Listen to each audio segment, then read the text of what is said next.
Code படத்தோட climax ஷூட்டிங்காக தளபதி விஜய் அவர்கள் வந்து கேரளாக்கு போயிருந்தாரு. ஸோ அங்கே அவரோட ஃபேன்ஸ் வந்து அவரை சூழ்ந்த விஷயமா இருக்கட்டும், அங்கே அவரை பார்க்கறதுக்காக மிகப்பெரிய அளவில் அந்த கூட்டம் திரண்ட விஷயமா இருக்கட்டும், இது எல்லாத்தையும் பார்க்கும்போது வந்து எனக்கு ஒரே ஒரு டைலாக் மட்டும் தான் ஞாபகம் வந்துச்சு. என்ன டைலாக் அப்படின்னு பார்த்தீங்கன்னா, வாரிசு படத்தில் தளபதி விஜய் அவர்கள் வந்து இந்த டைலாகை பேசியிருப்பாரு.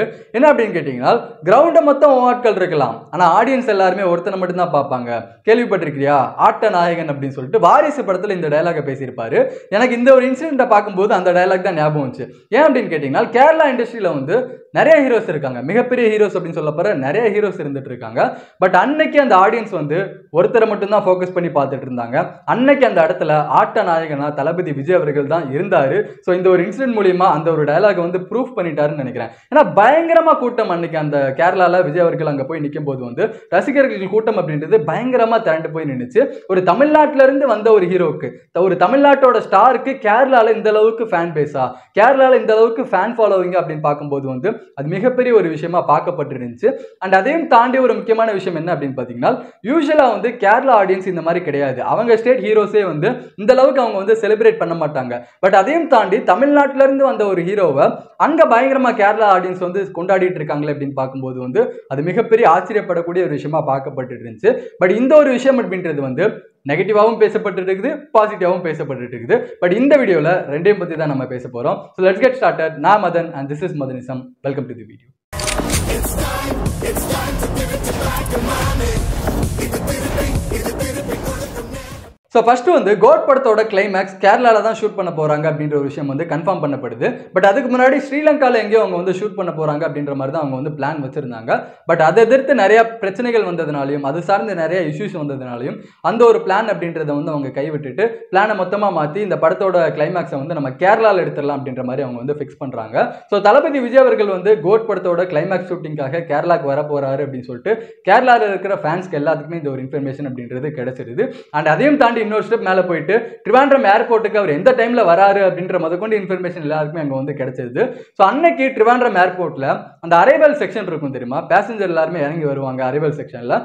ஸோ அங்க வந்து வரலாறு காணாத ட்ரிவாண்ட்ரம் ஏர்போர்ட்ல வந்து வரலாறு காணாத கூட்டம் அப்படின்றது அன்னைக்கு அந்த டைம்ல வந்து தளபதி விஜய் அவர்களோட ஃபேன்ஸால அங்க வந்து ஃபில் பண்ணப்பட்டிருக்கு. கேரளாவே அந்த அளவுக்கு ஒரு கூட்டத்தை வந்து இந்த ஒரு ஸ்டாருக்காக, ஒரு செலிபிரிட்டிக்காக, சினிமா நடிகருக்காக அந்த அளவுக்கு கூட்டத்தை வந்து கேரளாவே பார்த்திருக்காதுன்னு நினைக்கிறேன். ஸோ அந்த அளவுக்கு ஒரு கூட்டம், ஒரு வார்த்தை சொல்லுவாங்கல்ல, ஸ்தம்பிச்சு போயிடுவாங்க அப்படின்னு சொல்லிட்டு. ஸோ அன்னைக்கு கேரளாவே ஸ்தம்பிச்சு போற அளவுக்கு மிகப்பெரிய அளவுல விஜய் ஃபேன்ஸோட கூட்டம் அப்படின்றது பயங்கரமா அங்க வந்து திரண்டு நின்று இருக்குது.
எந்த அளவுக்கு ஒரு கூட்டம் அப்படின்றது திரண்டு இருந்துச்சு அப்படின்றத நீங்க கிளிப்பிங்ல பார்த்திருப்பீங்க. ஸோ அதுக்கப்புறம் ட்ரிவாண்ட்ரம் ஏர்போர்ட்ல இருந்து அவர் கிளம்பி போறாருல, ஸோ அந்த வழி ஃபுல்லாமே வந்து கூட்டம் அப்படின்றது திரண்டு நிற்குது. அந்த வழி ஃபுல்லாமே அவரோட ஃபேன்ஸ் அப்படின்றத வந்து அவரை சூழ்ந்துட்டாங்க அப்படின்றத வந்து நீங்க கண்டிப்பா பார்த்து இருந்திருப்பீங்க. ஸோ அவர் வந்து ஒரு பிளாக் கலர் இனோவா ஹைபிரிட் கார்னு நினைக்கிறேன். ஸோ அந்த ஒரு கார்ல போயிட்டு இருக்கிறாரு. ஸோ அப்படி போயிட்டு இருக்கிற வழி ஃபுல்லாமே வந்து அவரோட ரசிகர்கள் கூட்டம் அப்படின்றது வந்து அந்த காரை சுத்தி வளைச்சிட்டாங்க, அந்த கார் அப்படியே சுத்து போட்டுட்டாங்க.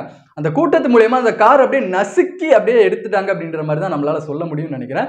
யோசிச்சு பாருங்க, ஒரு கார், அதுவும் இனோவா கார். ஸோ அந்த கார் அந்த ரசிகர்கள் கூட்டம் மூலியமா அவங்க வந்து நசுக்கிட்டாங்க அப்படின்ற மாதிரி தான் நம்மளால பார்க்க முடியாது அந்த காட்சிகள் எல்லாம். ஸோ ஃபைனலி இந்த காருக்கு என்ன ஆச்சு, ஃபைனலி இந்த காரோட நிலைமை என்னதான் அப்படின்றத இப்போ நீங்களே பாருங்க.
ஸோ இதுதான் தளபதி விஜய் அவர்கள் வந்து கேரளாக்கு போனப்போ நடந்த ஒரு விஷயம். பட் இந்த ஒரு விஷயம் அப்படின்றது வந்து பாசிட்டிவாகவும் பேசப்படுது, நெகட்டிவாகவும் பேசப்படுது.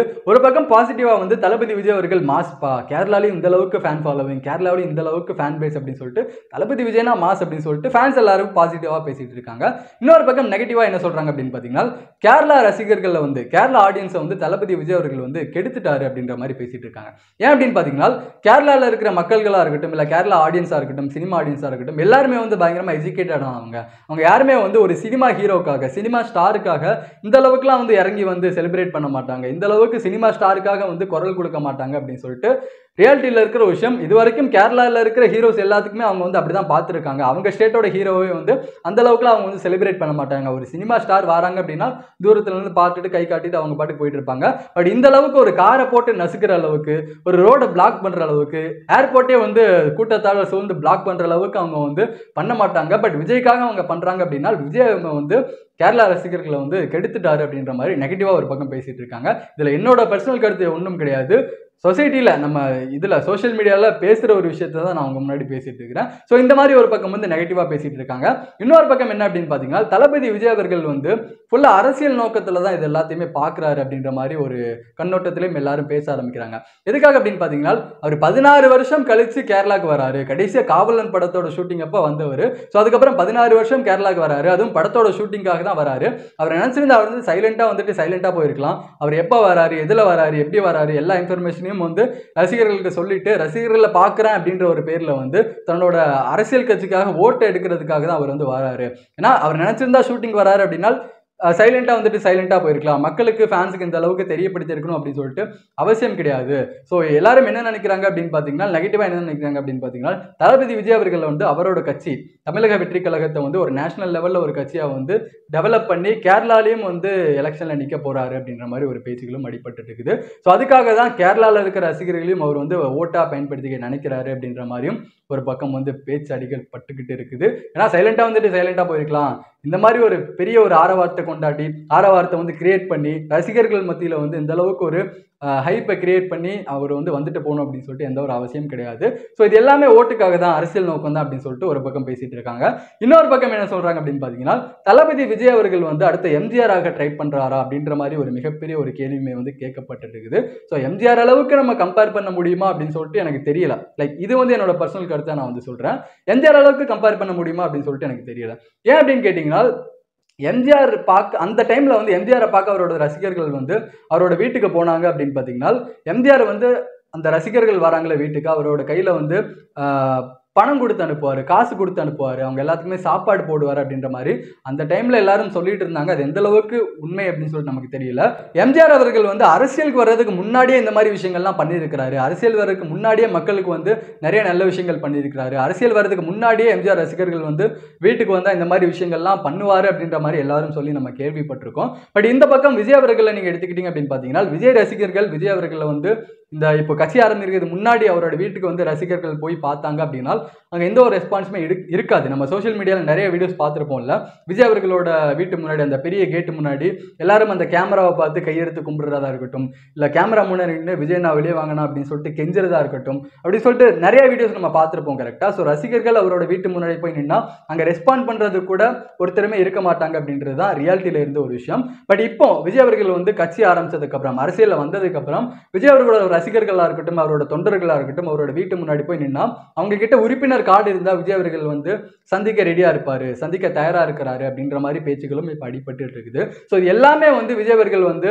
அரசியல் பார்வையில தான் பார்க்குறாரு, அரசியல் நோக்கத்தில் தான் பார்க்குறாரு, கோட்டையை பிடிக்க தான் அவரோட மிகப்பெரிய ஒரு பிளானாக இருந்துட்டு இருக்கு அப்படின்ற மாதிரியும் பேசிட்டு இருக்காங்க. ஸோ இது சோஷியல் மீடியாவில் பேசப்படுற ஒரு கருத்து, இது என்னோட கருத்து கிடையாது. இதை பற்றின உங்களோட ஒப்பீனியன் என்ன அப்படின்றத மறக்காம கமெண்ட் செக்ஷன் லீவ் பண்ணிருங்க. மற்றபடி நமக்கு ஜாலி தான். ஆஸ் அ தளபதி விஜய் ஃபேனா நமக்கு ஜாலியாக தான் இருக்குப்பா. மனுஷனுக்கு எந்த அளவுக்கு கூட்டம்ப்பா, கேரளாவில் ஒரு தமிழ் ஹீரோவுக்கு கேரளாவில் அந்த அளவுக்கு மாஸ் இருக்குது அப்படின்னு சொல்லும்போது வந்து நமக்கு கொஞ்சம் ஜாலியாக தான் இருக்குது, நமக்கு கொஞ்சம் சந்தோஷமாக தான் இருக்குது. அதை தாண்டி இதில் வேற எதுவும் பேசுறதுக்கு இல்லைன்னு நினைக்கிறேன். இதை பற்றின உங்களோட ஒப்பீனியன் என்ன அப்படின்றத மறக்காம கமெண்ட் செக்ஷன் லீவ் பண்ணிருங்க. அண்ட் இன்னொரு வீடியோவில் நான் உங்களும் சந்திக்கிறேன். சேனலை இப்போ தான் புதுசாக பார்க்குறீங்க அப்படின்னா மறக்காம சப்ஸ்கிரைப் பண்ணிக்கோங்க.